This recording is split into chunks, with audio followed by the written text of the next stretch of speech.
നമസ്കാരം. ഇന്ത്യയെ ലക്ഷ്യമിട്ട് കരയിൽ പതിയിരിക്കുന്ന ശത്രുക്കൾക്ക് ഇനി നിമിഷ നേരങ്ങൾ കൊണ്ട് ചാരമാകും. ആന്റി റേഡിയേഷൻ സൂപ്പർസോണിക് മിസൈലായ രുദ്രം-2 ആണ് ഈ ശേഷി നമ്മുടെ വായുസേനയ്ക്ക് നൽകുന്നത്. കഴിഞ്ഞ ദിവസം സുഖോയ് യുദ്ധവിമാനം ഉപയോഗിച്ച് നടത്തിയ പരീക്ഷണത്തിൽ രുദ്രം ലോകത്തിനു മുൻപിൽ കരുത്ത് തെളിയിച്ചിരുന്നു. സേനയുടെ വജ്രായുധങ്ങളിലൊന്നായ രുദ്ര-2ന്റെ സവിശേഷതകളെ കുറിച്ച് നമുക്കൊന്ന് നോക്കാം. ഭാരതം തദ്ദേശീയമായി നിർമ്മിച്ച മിസൈലാണ് രുദ്രം-2. ഇന്ത്യയുടെ പ്രതിരോധ ആയുധ നിർമ്മാതാക്കളായ DRDOയാണ് ഉപരിതല ഭൂതല മിസൈലായ രുദ്രം-2ന്റെ നിർമ്മാതാക്കൾ. ദുഃഖങ്ങൾ ഇല്ലാതെയാക്കുന്നവൻ എന്നാണ് രുദ്രമെന്ന വാക്കിനർത്ഥം. പുതുതലമുറ ആന്റി റേഡിയേഷൻ മിസൈലായ ഇതിന്റെ പരീക്ഷണം ഒഡീഷയിലെ ചന്ദീപൂരിലായിരുന്നു വിജയകരമായി പൂർത്തിയാക്കിയത്. വ്യോമസേനയുടെ നട്ടെല്ലായി കണക്കാക്കുന്ന സുഖോയ് 30 MKI വിമാനത്തിൽ ആയിരുന്നു ഇതിന്റെ പരീക്ഷണം നടത്തിയത്.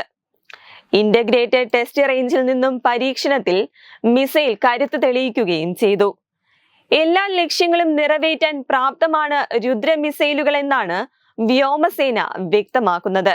ഇലക്ട്രോ ഓപ്റ്റിക്കൽ സംവിധാനങ്ങൾ, റഡാറുകൾ, ടെലിമെട്രി സ്റ്റേഷനുകൾ എന്നിവയുപയോഗിച്ചായിരുന്നു പരീക്ഷണത്തിലെ വിവരങ്ങൾ വിലയിരുത്തിയിരുന്നത്. ഇന്റഗ്രേറ്റഡ് ടെസ്റ്റ് റേഞ്ചിന് സമീപ പ്രദേശങ്ങളിലും സുഖോയ് വിമാനങ്ങളെ വഹിച്ച കപ്പലിൽ ഉൾപ്പെടെ ഈ സംവിധാനങ്ങൾ സ്ഥാപിച്ചിരുന്നു. കരയിലെ ശത്രുക്കളെയാണ് മിസൈൽ പ്രധാനമായും ലക്ഷ്യമിടുന്നത്. കരയിലുള്ള ശത്രുക്കളുടെ നിരീക്ഷണ സംവിധാനങ്ങൾ നിമിഷങ്ങൾ കൊണ്ട് ചാമ്പലാക്കാൻ മിസൈലുകൾക്ക് കഴിയും. ശത്രുക്കളുടെ ബങ്കറുകൾ കണ്ടെത്തി ഞൊടിയിടയിൽ തകർക്കാനും ഇവയ്ക്ക് ശേഷിയുണ്ട്.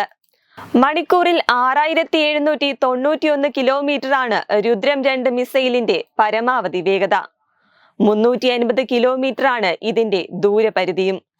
200 കിലോഗ്രാം പേലോഡുകൾ വഹിക്കാനുള്ള ശേഷി ഈ മിസൈലുകൾക്കുമുണ്ട്.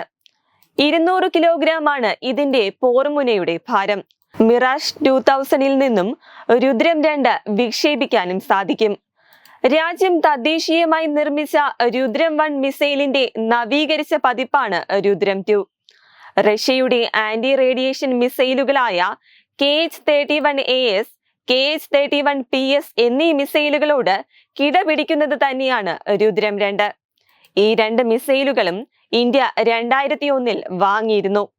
നിലവിൽ KH-31 മിസൈൽ ഇന്ത്യൻ നാവികസേനയും വ്യോമസേനയും ഉപയോഗിക്കുകയാണ്. രുദ്രം-1ന്റെ പരീക്ഷണം സുഖോയ് 30 MKIL 2020 ഒക്ടോബറിൽ വിജയകരമായി പൂർത്തിയാക്കിയിരുന്നു.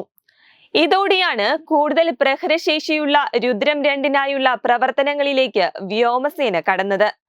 100 മുതൽ 150 കിലോമീറ്റർ വരെ അകലെയുള്ള ശത്രുവിനെയാണ് രുദ്രം-1 കൊണ്ട് തകർക്കാൻ കഴിയുക.